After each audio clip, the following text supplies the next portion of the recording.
Hello and welcome to the Vinva Quarterly Update. I'm Mark Burgess and I'm pleased to be joined by one of the portfolio managers, Steve Malin. Welcome, Steve. Thanks, Mark. Steve, let me start by first asking, how has the Australian and global strategies performed over the last quarter? Strong year with a mixed end, I would say. Just starting with the beta side of the equation. Generally, market's pretty strong in 2025, although they did have a little bit of a wobble through November, particularly locally. But internationally and locally, they did bounce back strongly into the end of the year. I think S&P 500 had a 17% year. It's a third very strong year on the trot. And even locally, very respectable. I think 7-8%. So from that perspective, we were delighted to see our investors pick up the reward for the equity risk premium. But obviously, that's not our key focus as active managers. We have to be focusing on outperforming those benchmarks. But thankfully, it was a strong year as well. On the Aussie side, all the Aussie funds had a great Q2, Q3, gave back a little bit in Q4, but we were pretty happy with how things ended up for the year. And on the global side, Q4 really kicked on strongly again, and it was 4 strong quarters in 2025. So we were absolutely delighted with the performance there. Yeah, that's great. A core element of Vinva's process is the analysing of stock linkages, including supply chains, sector dynamics, cross-market relationships, and they all affect performance. Can you explain how you incorporate these linkages into your investment framework? Look, I think this is a great topic because it really gets to the heart of what we're trying to do at Vinva, and that's take a sensible investment thesis and then leverage that thesis through scale using technology. Now, let's take the idea here. You've alluded to what I think most people would understand is that when you're looking to forecast the return for a stock, it's important to really understand the orbit in which that stock operates. Its customers, how are they doing? Its suppliers, how are they doing? Its competitors, companies doing similar things in international markets. So you sit down to make one forecast for one stock, and suddenly there's 50, 60 stocks that you need to be thinking about, and that's when the information starts to snowball. Now, that's for a single investment. We're looking to make hundreds of investments, maybe 500-600 investments simultaneously. So that's really where we tap into the technology.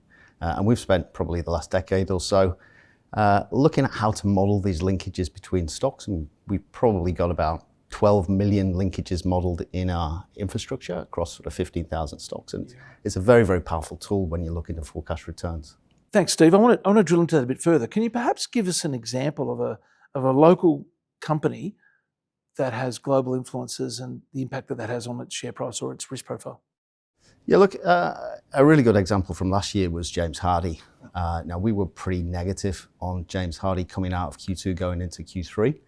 And a lot of that was due to what these kinds of signals were telling us. So we were underweight the stock. We actually took a short position in our active extension portfolio, and really we're getting a lot of alarm bells and red flags across that entire sector when we were looking internationally, and that drove that position.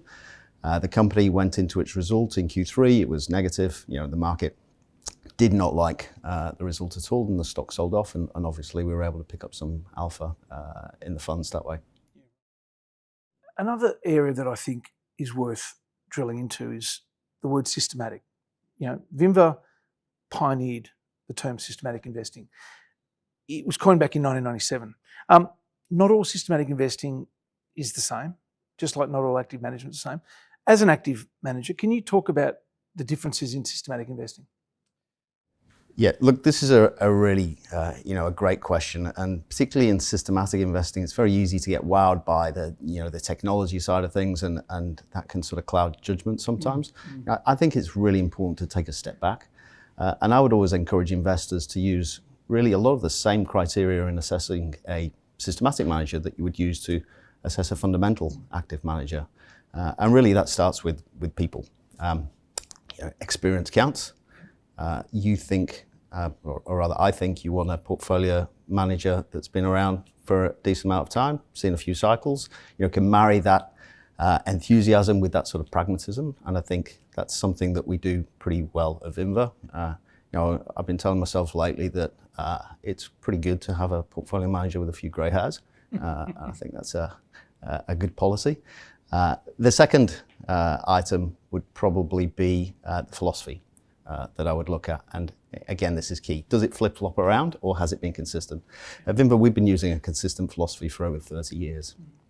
And it's very, I think, easy to articulate in that what we're looking to do is understand our skill, but use that skill in as broad a way as we possibly can and as efficiently as we possibly can. I'm sort of loath to use a cricket analogy right now for obvious reasons, but we're looking to hit those ones and twos. We're not looking to hit those sixes because we don't want to get out. So it's about having that risk-controlled framework around things. And then the third thing that I would talk about would be process. Active managers talk about process all the time, both fundamental and systematic. And I think you hear a lot of fundamental managers talk about discipline and the importance of discipline in process. And with a systematic strategy like ours, really you're getting that discipline, but you're getting that discipline effectively on steroids. It's an integral part of what we do and very important. So we put those three things together, the people, the philosophy, and the process, and marry that really with track record. I think at the end of the day, proof is in the pudding. You've got to look at what managers have delivered over time. And I like to think that Vinva stacks up very strongly on all of those criteria. Thinking about 2026 and beyond, what's the outlook and what can we expect from the Vinva strategies? Yeah, look, I'd love to be able to tell you where the market's going to be in 12 months' time, but that's not something that we think is a very sensible thing to try to predict. But what we will be doing is more of the same. Broad portfolios, lots of small positions. We'll be delivering the equity risk premium. We'll be in every market. We'll be in every industry. We'll be in every sector. We won't be taking any big style bets, and we'll be looking to, along with that equity risk premium, hopefully add a little bit of alpha on top. 2025 was a great year, but that's in the past now, and the focus is very much looking forwards to 2026. Keep hitting those ones and twos. Absolutely. Thanks, Steve. And thanks very much for watching. If you'd like further information on the Vinva strategies, please visit our website.